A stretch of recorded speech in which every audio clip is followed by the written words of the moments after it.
안녕하세요. 사연을 부탁해입니다. 오늘의 사연을 소개하겠습니다.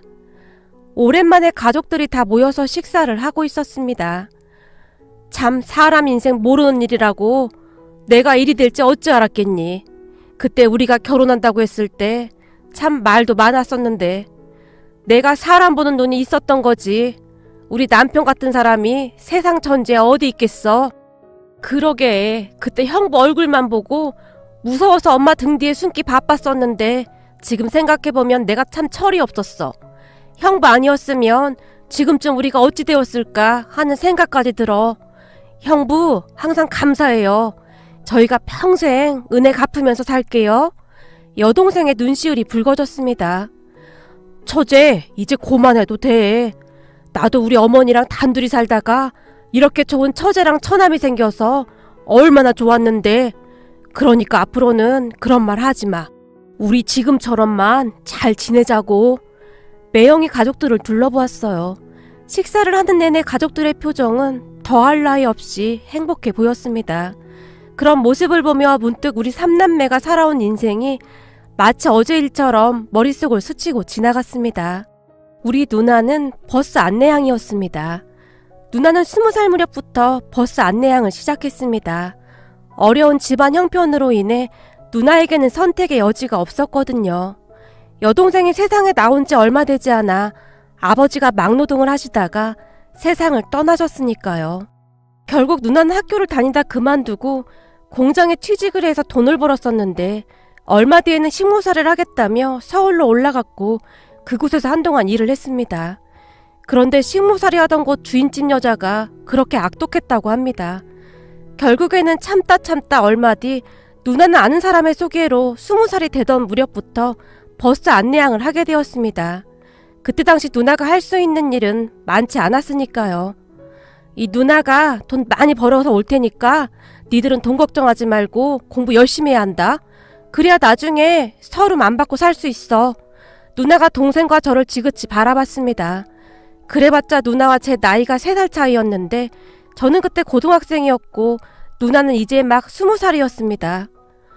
누나 덕분에 고등학교까지 다니고 있는데 나도 학교 졸업하면 바로 취업할게.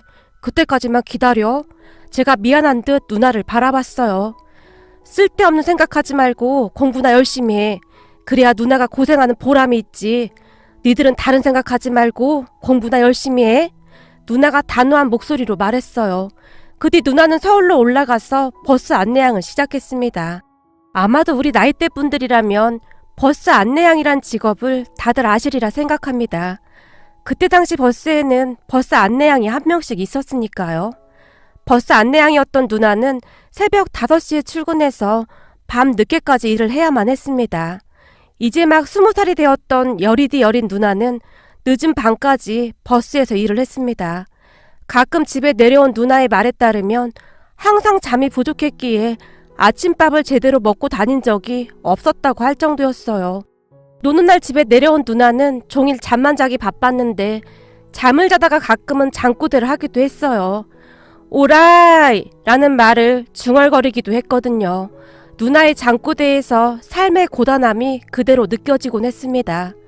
평소 내성적이던 누나는 버스 안내양에 합격하자마자 오라이! 라는 말을 수도 없이 많이 연습했으니까요. 오라이! 이 말이 안 나오면 어쩌나. 그게 제일 걱정이야. 내가 자세히 보니 아주 큰 소리로 말을 해야 하더라고. 오라이! 내 목소리 어떠냐? 좀 크냐? 누나가 버스를 탕탕 치는 흉내를 내며 힘껏 오라이를 외쳤습니다. 글쎄, 근데 목소리가 조금 작은 것 같은데? 버스에 사람이 엄청 많잖아. 그래서 더 크게 해야 할 것 같은데? 오라이! 이 정도는 돼야 하지 않을까? 제가 목청껏 외치며 누나를 바라봤어요.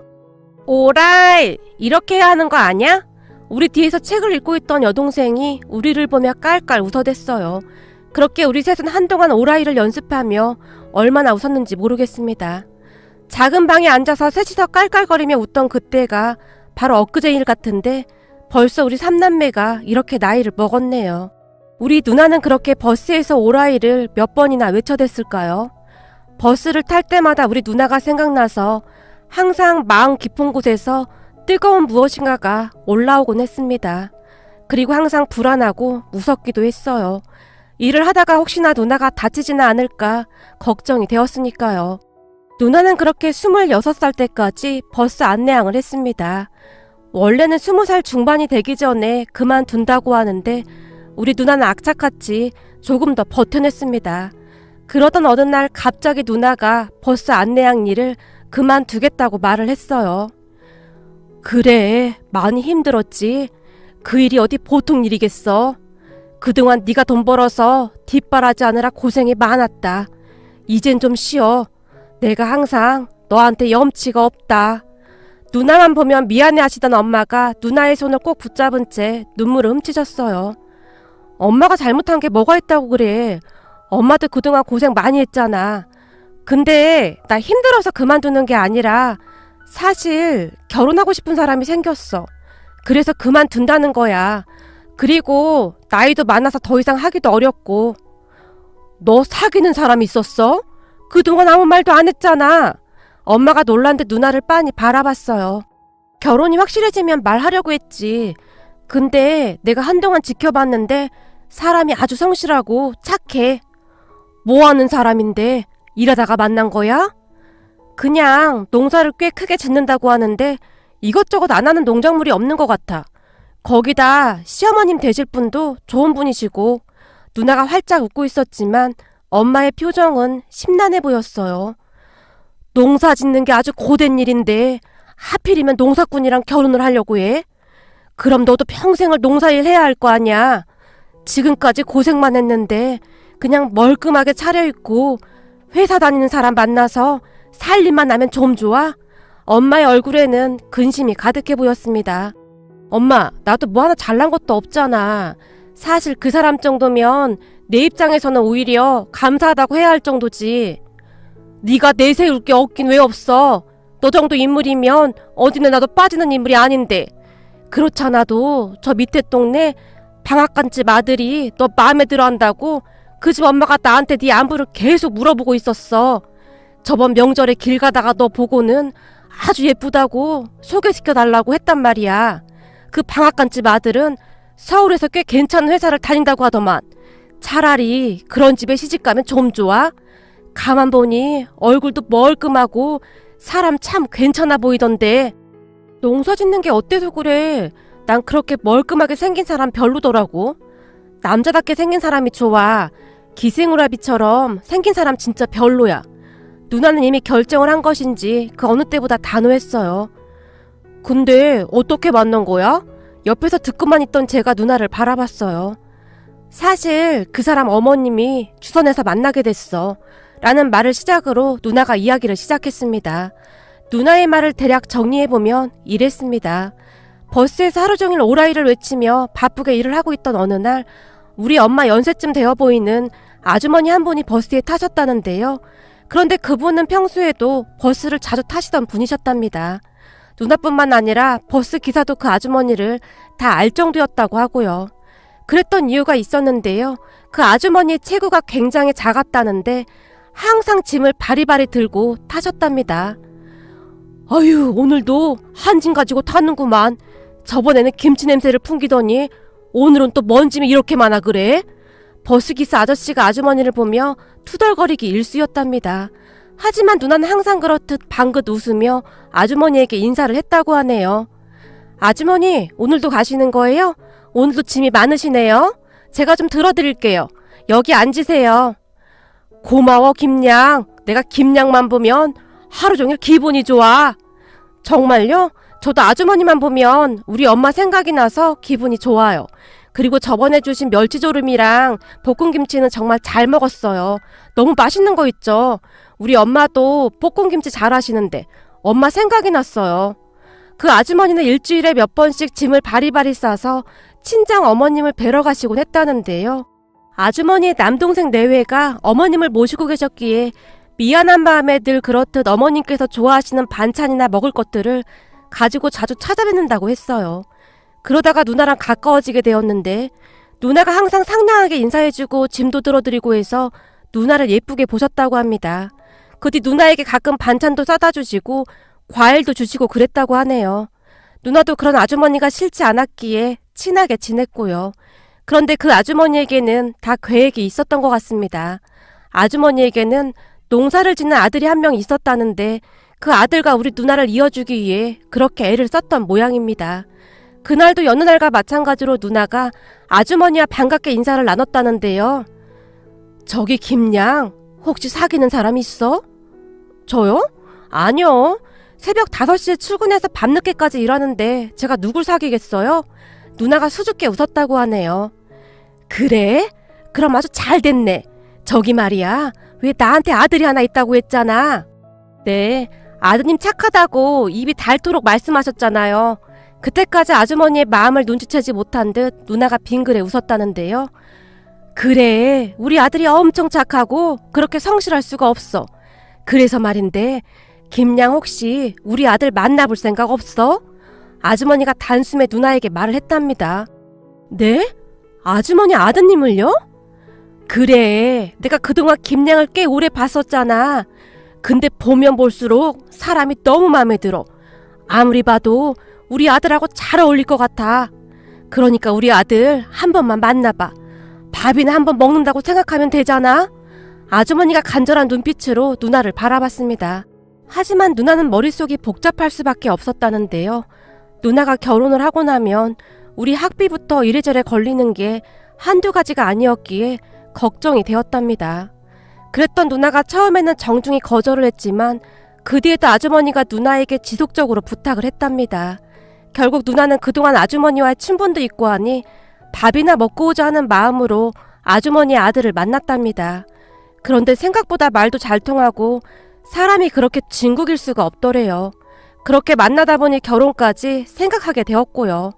와, 완전 러브스토리네. 누나가 마음에 들면 난 찬성이야. 우리 누나 마음에 든 사람이면 분명히 괜찮은 사람일 거야. 제가 누나를 보며 활짝 웃었어요.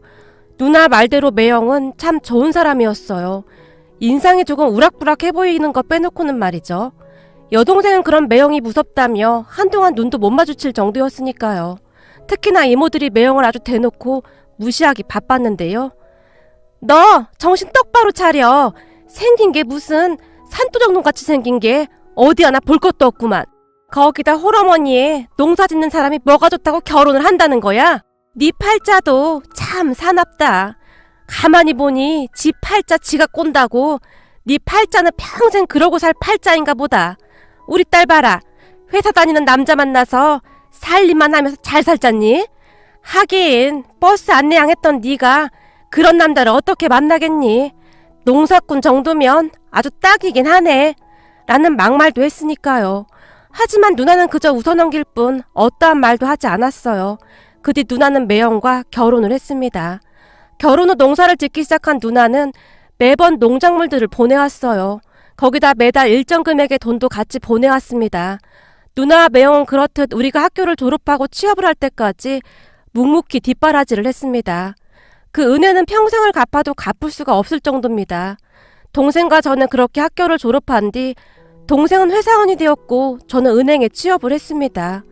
첫 월급으로 매형과 누나의 선물을 준비해서 찾아갔는데 매형과 누나가 어찌나 좋아하시던지 그 모습이 평생토록 잊혀지지가 않습니다. 취업을 한 동생과 저는 돈을 모아서 얼마 뒤 매형에게 드렸어요. 큰 돈은 아니었지만 조금이나마 은혜에 보답하고 싶었거든요. 하지만 매형은 절대 돈을 받지 않았습니다. 내가 동생들 학비 좀 도와준 건데 그걸 받는 형이 어딨어. 됐으니까 장모님 살림에 보태드려. 그리고 처남이랑 처제는 장모님 고생하신 거 절대 잊으면 안 되는 거 알지? 우린 괜찮으니까 항상 장모님 잘 챙겨. 라는 말을 할 뿐이었어요. 그러던 어느 날 서울에 살던 이모에게 연락이 왔다는데요. 이번에 니들 이모 생일 때 사촌 누나 집에서 다 같이 밥 한 끼 먹자고 하더구나. 이모가 니들도 다 왔으면 하던데 다들 올 수 있는 거지? 엄마가 제 눈치를 보며 물었어요. 우린 안 가. 이모가 우릴 왜 부르겠어? 가봤자 또 우리 누나랑 매형한테 말이나 함부로 하겠지. 이모는 도대체 왜 그러는지 모르겠어. 사촌 누나 매형도 딱히 잘난 것도 없더만. 제가 잔뜩 인상까지 쓴 채 말했어요. 그럼 엄마 혼자 가란 말이야? 그건 좀 그렇잖아. 내가 자식이 없는 것도 아니고. 그리고 니들 이모가 그러는 거 하루 이틀도 아니고 그냥 모른 척해. 엄마가 계속해서 제게 부탁을 했어요. 그런 엄마의 부탁에 결국 우리 삼남매는 선물까지 준비해서 사촌 누나 집으로 갔습니다. 우리 사이가 내 생일이라고 이렇게나 많이 준비하지 않았겠어? 많이들 먹어. 특히 순복이 너는 시골에서 농사 짓느라 이런 거 한 번도 못 봤지? 이게 요즘 새로 나온 방울토마토라는 건데 엄청 비싼 거야. 조그만한 게 맛도 좋고 먹기도 편하고 아주 좋아. 내가 이걸 좋아한다고 하니까 우리 사이가 자주 사다 주지 뭐야. 자, 너도 하나 먹어봐. 이모가 누나에게 방울토마토를 건넸어요. 진짜 맛있네요. 그동안 큰 토마토만 먹어봤었는데 이런 것도 있었구나. 누나가 신기한 듯 방울토마토를 바라봤어요. 그지? 이런 건 그런 시골에서 보기 힘들긴 하겠다. 역시나 이모는 우리를 실망시키지 않았는데요. 밥을 먹는 내내 사촌 누나 부부 자랑을 하면서 은근슬쩍 우리 누나 부부를 무시하는 말을 서슴지 않았거든요. 그렇게 식사를 끝내고 사촌 누나 집을 나서면서 제가 엄마에게 짜증을 냈습니다. 이러니까 내가 오고 싶지가 않은 거야. 엄마는 이 먼 곳까지 굳이 왜 우리를 데리고 오는 거냐고.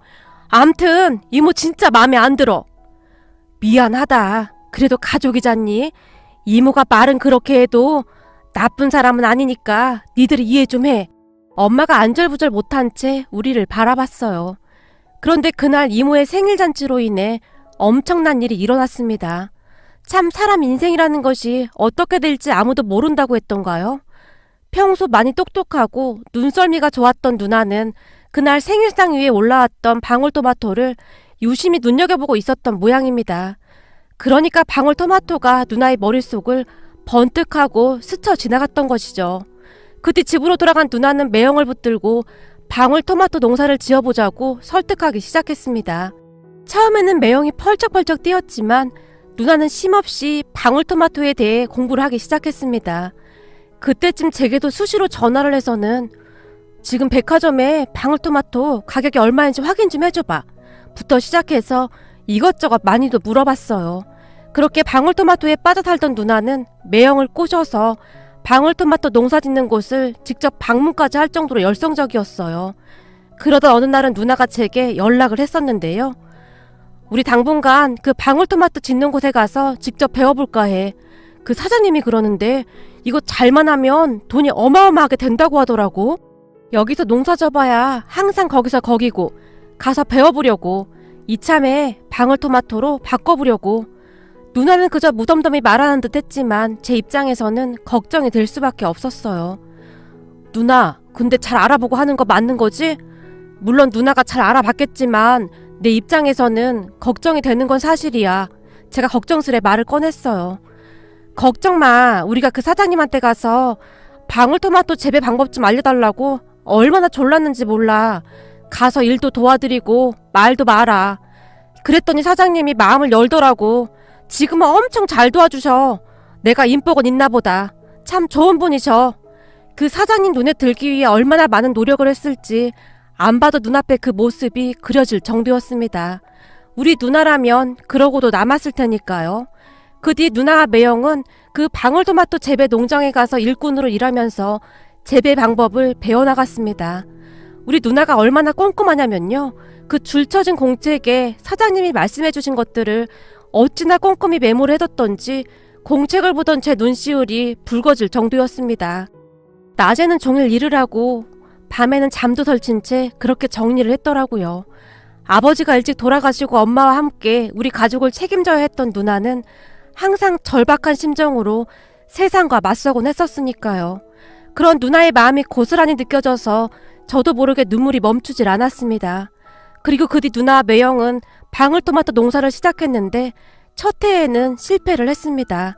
하지만 누나는 실패를 전혀 두려워하지 않았어요. 다만 실패한 부분에 대해 매형과 함께 연구하고 또 연구했습니다. 그리고 그 다음 해부터 방울토마토 농사가 대박나기 시작했는데요. 어느 날 제가 매형에게 전화를 했습니다. 매형, 올해는 좀 어때요? 농사는 잘 됐다면서요. 혹시나 농사 잘 안 돼서 돈 때문에 힘드시면 말씀하세요. 제가 회사 다니면서 모아놓은 돈이 조금 있으니까 그거라도 보내드릴게요. 제가 매형에게 걱정스레 물었어요. 처남, 그게 무슨 말이야? 우리 지금 대박 났어. 내가 처남한테만 말하는 건데 차 한 대에 가득 실어 보내면 승용차 한 대값 뽑을 정도 돈이 생긴다니까? 이거 완전 노다지야, 노다지. 처남, 이렇게 몇 년만 하면 우리 서울에 빌딩도 세우겠어. 누나 말 안 들었으면 어쩔 뻔했어. 우리 마누라가 복덩이야, 복덩이. 매형의 목소리가 춤을 추고 있었습니다. 정말요? 잘 됐네요. 정말 축하드려요. 그때 당시에는 방울토마토 농사 짓는 사람이 많지 않았습니다. 그래서 방울토마토를 엄청 비싼 가격에 팔 수가 있었거든요. 누나와 매형은 그렇게 꽤 큰 돈을 벌었습니다. 그러던 어느 날 제가 누나에게 전화를 했어요. 누나, 내가 우리 은행 동료한테 들어보니 그 사람 집 근처에 상가가 싸게 나왔다고 하던데 돈 묵혀두지 말고 상가 같은 거 하나 사둬봐. 그래도 여기가 서울이라 나중에 많이 오를 거라고 하더라고. 그래? 그렇긴 하네. 가지고 있으면 쓰기밖에 더 하겠어? 네가 은행 다니니까 그쪽으론 더 잘 알겠지. 네 매형한테 한번 물어볼게. 누나가 큰 관심을 보였습니다. 제가 보기에 우리 누나는 돈복을 타고난 듯 했어요. 그때 누나가 헐값에 샀던 그 상가가 한참 후에 다시 한번 대박을 쳤거든요. 그렇게 우리 누나는 소위 말하는 건물주가 되어 벼락부자가 되었습니다. 참 재미있는 게 말이죠. 우리 누나 부부가 벼락부자가 된 것을 보며 이모가 땅이 꺼져라 한숨을 쉬었어요. 아유, 사람 팔자 모른다더니 그 농사꾼들이 벼락부자가 될지 누가 알았겠어. 그때 내가 괜히 방울토마토 얘기를 꺼내서는 라고 이모가 말을 아꼈는데요. 이모가 얼마나 배가 아팠을지 눈에 훤하더라고요. 그 모습을 보며 엄마가 더욱 의기양양해졌는데요. 그때 그 방앗간집 아들하고 결혼했으면 어쩔 뻔했어. 그 집 아들 생긴 게 곱상하니 생겨서 허구한 날 바람이나 피고 다닌다고 하더구나. 내가 사람 보는 눈이 이렇게 없어. 엄마가 미안한 듯 매형을 바라봤어요. 거봐, 내가 뭘 했어. 우리 남편처럼 듬직하고 착한 사람이 최고야. 누나가 다시 한번 매형을 치켜 세웠어요. 당신 덕분에 잘 된 거지. 이게 어디 내가 잘나서 그리 된 건가? 매형이 쑥스럽다는 듯이 누나를 말렸어요. 그렇게 우리 가족은 한동안 도란도란 이야기를 나눴는데요. 분명 얼마 지나지 않은 것 같은데 세월이 어찌나 쏜살같이 지나간 것인지 모르겠습니다. 우리 삼남매는 아직도 그때 그 추억이 떠오르곤 하는데요. 지나가는 버스를 볼 때마다 버스에서 오라이! 라고 외치던 누나의 모습이 잊혀지지가 않습니다. 오늘의 사연은 여기까지였습니다. 즐겁게 보셨다면 구독, 좋아요 부탁드립니다. 고맙습니다.